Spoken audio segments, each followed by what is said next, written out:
Hi guys! Welcome back to my channel. Okay, nag-i-invest ka ba sa Philippine stock market? At narinig mo na ba ang salitang diversification? Alam mo ba may danger side din yan. It can possibly hurt you. Pag-usapan po natin.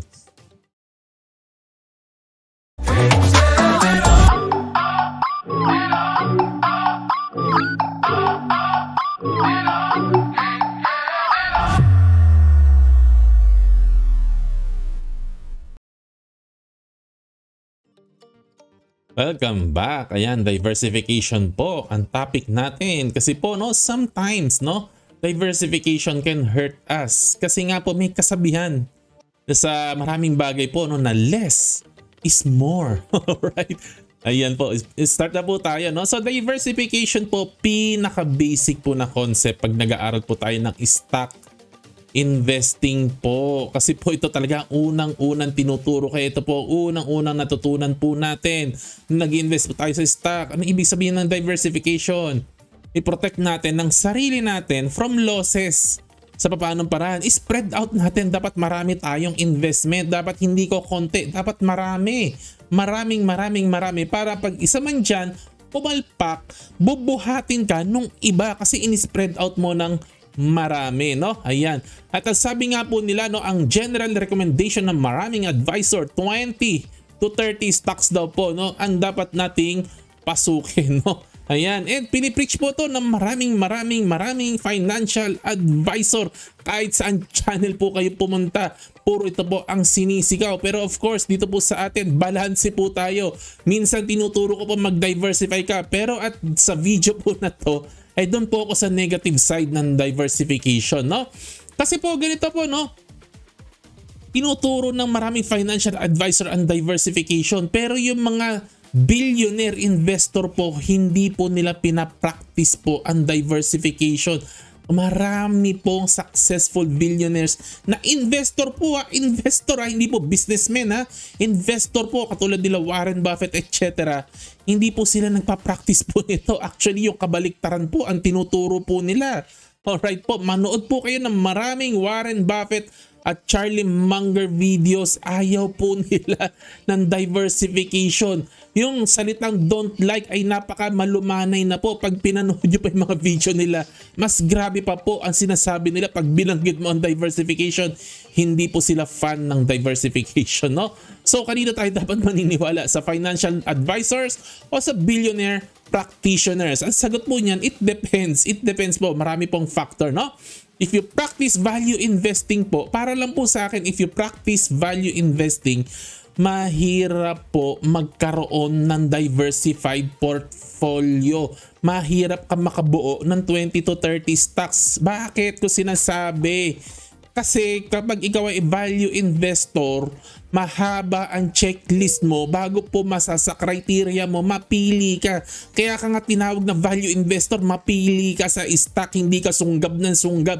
Hindi yung basta narinig mo lang sa kanto, mag-i-invest ka na, narinig mo sa forum, mag-i-invest ka na. Hindi ganon. Hindi po ba pag sinabi mong value investor ka, may checklist ka, may criteria ka, circle of competence, naiintindihan mo yung negosyo, dapat strong yung business, naniniwala ka strong yung business, naniniwala ka yung management ay great, at ano pa, yung utang mababa, ano pa, mura, bihirang-bihira yung mura.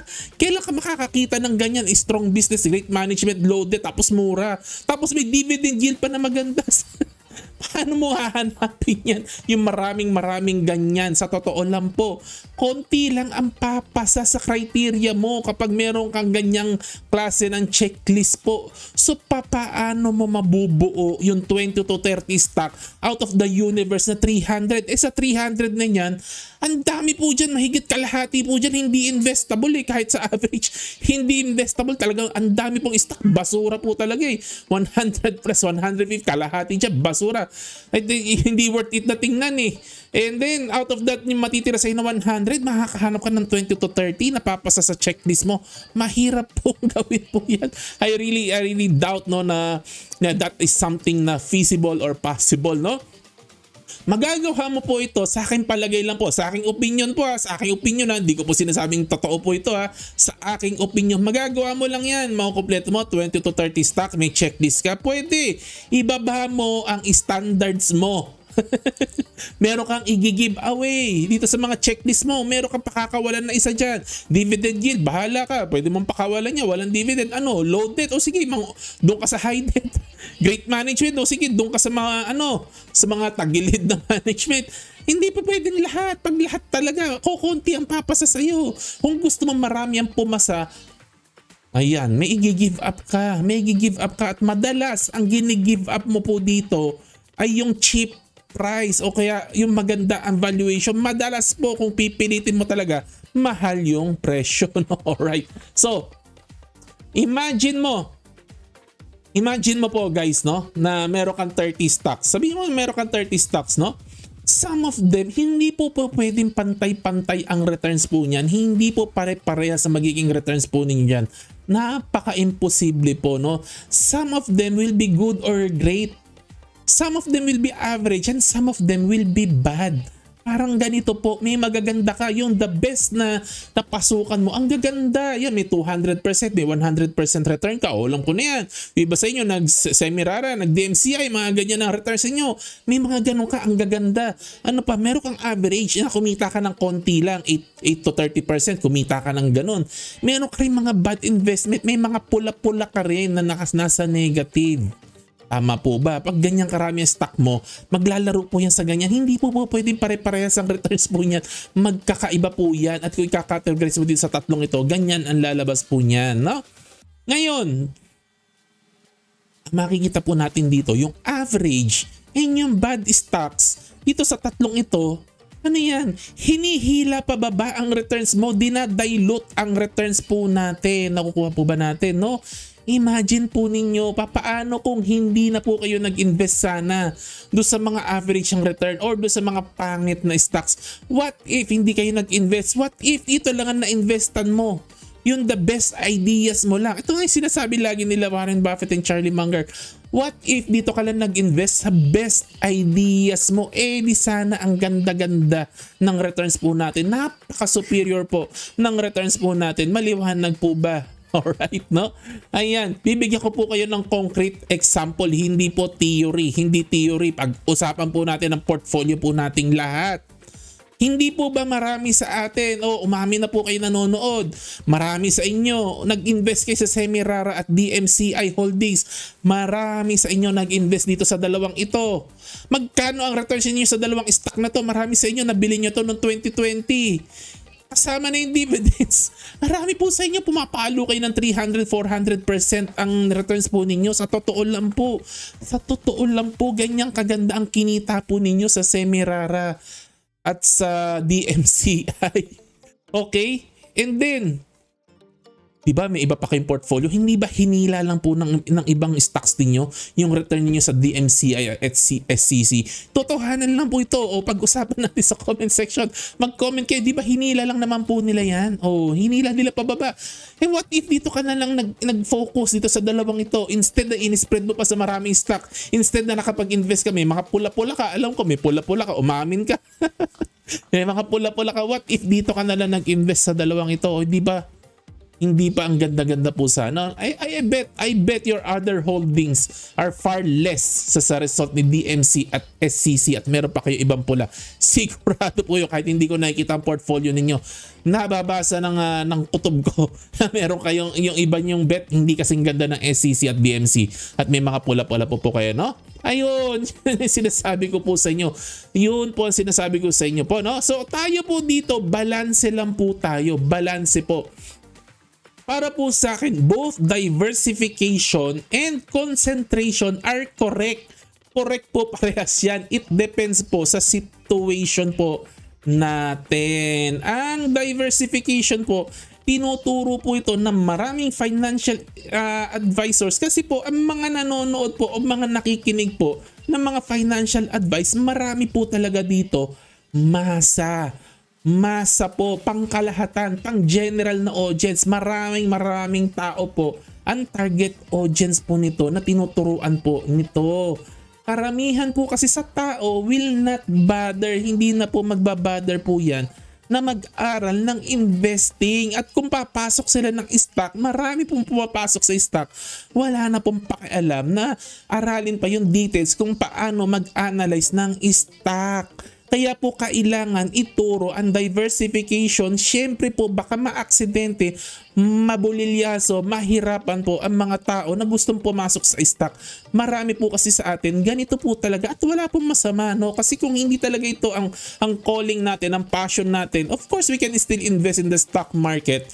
Pero in a safer way, by way of diversification. Kaya wala pong problema, tama din po yan, no? Ayan, kailangan kasi iturang diversification para sa mga bagong stock investor. Pero po marami po sa atin matagal na nag-aaral ng stock investing. Matagal na po tayo. Ang tanong ko po sa ating lahat, bakit tayo nagsusunog ng kilay? Bakit tayo aral ng stock investing? Umamin na po tayo, bakit? Kasi po gusto po natin, no? Gusto talaga natin ng superior returns kaya tayo nag-aaral. Pero pag tayo po ay nagda-diversify ng sobrang diversification po, yung returns po natin ay magiging average po. Kung nag-hold ka ng 20 to 30 stock, you practically own the whole market or the whole index. Wala na pong halos difference po yan. Ang returns po natin sa returns ng market o sa returns po ng index po natin, no? And people who are investing that are not giving any effort. Yung mga mag-i-invest na lang sa index, wala naman po masyadong effort po yan. Index lang po yan. Susundan mo lang yung pinapublish ng PSEI, hindi po ba? Halos wala na rin pong difference. So bakit pa po tayo nagsusunog ng kilay? Okay? Para po sa akin, no, feeling ko lang po, kaya tayo nagsusunog ng kilay.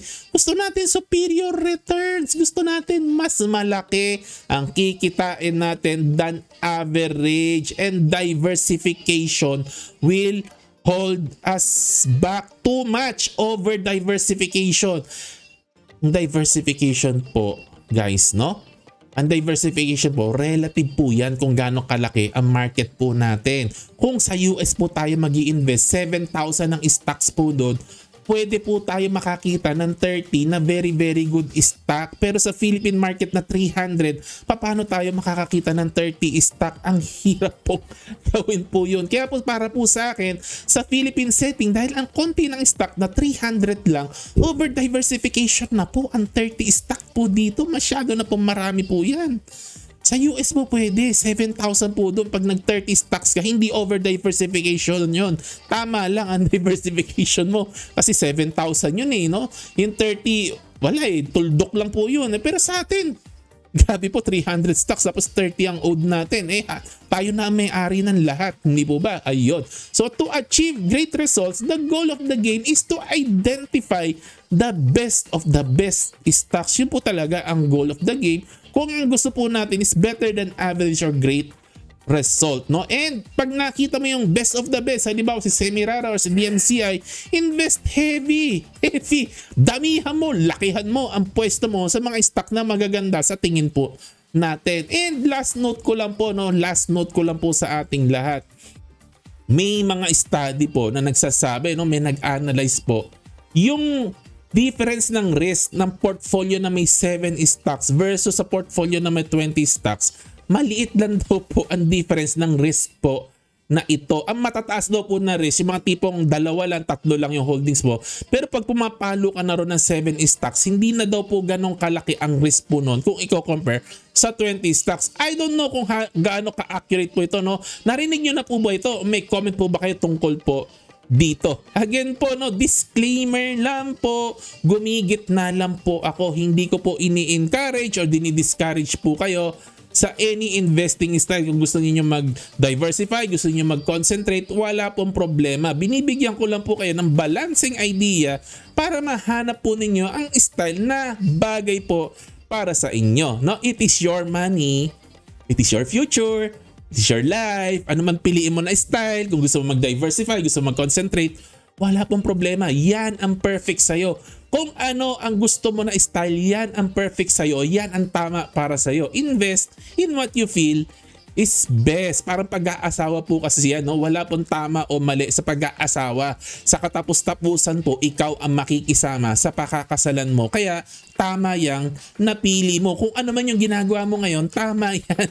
Okay, alright. Gumigit na lang po tayo. Binibigyan ko lang po kayo ng balancing idea on both side of the story. Ayun lang po, no? Ikaw, pa-share mo naman ano ang sa puso mo. I-share mo naman sa amin. Gusto namin malaman ano ang investing style mo. Alright. Please like, subscribe, share, notification bell. Mag-comment lang po kayo. Salamat po sa pakikinig po ninyo. God bless po sa inyong lahat. Happy investing. Bye-bye.